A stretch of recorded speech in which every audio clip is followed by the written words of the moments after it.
It was almost midnight when I heard her whisper. I wasn't supposed to be awake, but years of black ops had taught me that silence at night isn't safety, it's signal. Through the thin crack of our bedroom door, her voice drifted like smoke, soft, intimate, not meant for me. I love you too. He doesn't suspect anything.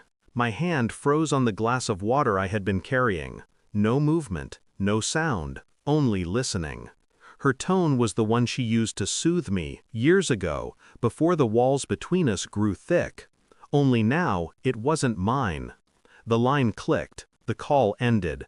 Footsteps. She walked back into bed, breathing steady, as if nothing had been said. I lay down beside her, staring at the ceiling. My chest did not tighten, my breath did not quicken. I had learned long ago to let emotions starve until they suffocate. But in the silence, her words branded themselves into me like fire. He doesn't suspect anything.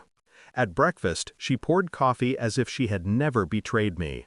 A gentle smile, a light joke, fingers brushing mine across the table. I mirrored the act, my face calm, my voice level. Inside, I replayed the whisper, the name I thought I heard in the muffled tone. It wasn't rage that filled me. It was the hunger for clarity. I measured her movements differently that day. The way she lingered on her phone, thumb-tapping too quickly. The slight delay in answering simple questions. We had built a life together, years of sacrifices, shared burdens, promises spoken in the dark.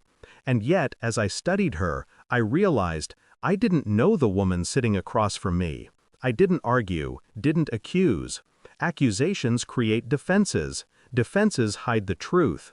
Instead, I let the suspicion sit quietly inside me, patient, coiled like a blade waiting for the right hand to wield it. I began collecting pieces, quietly, methodically. Phone records left unattended, deleted messages recovered, bank transfers hidden under mundane expenses.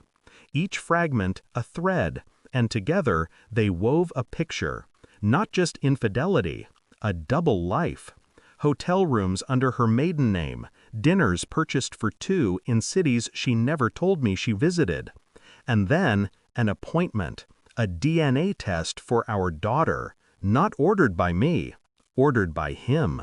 I didn't rage when I saw it. I didn't smash her phone or demand answers.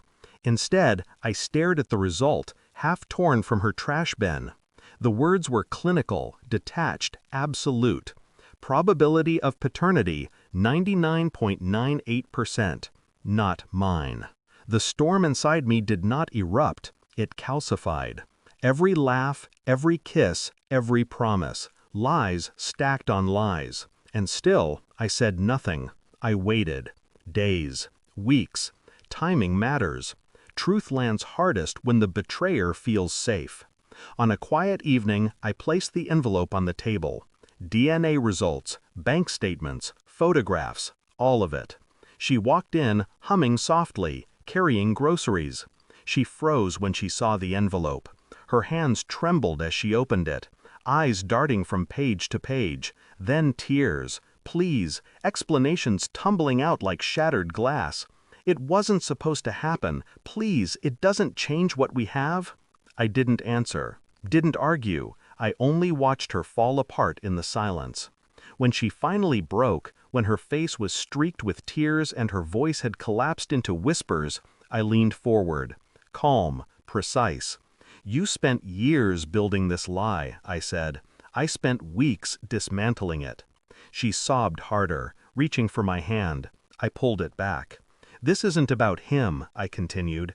It's about the daughter you used as a weapon. The family you turned into a stage. Her body shook.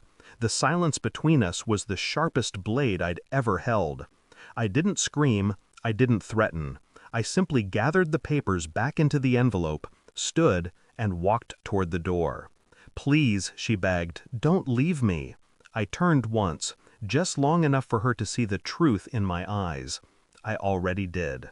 The night swallowed me as I stepped outside. The air was colder, sharper, cleaner. For the first time in years, I felt weightless. Not from joy, joy was dead, but from the absence of deception pressing against my chest.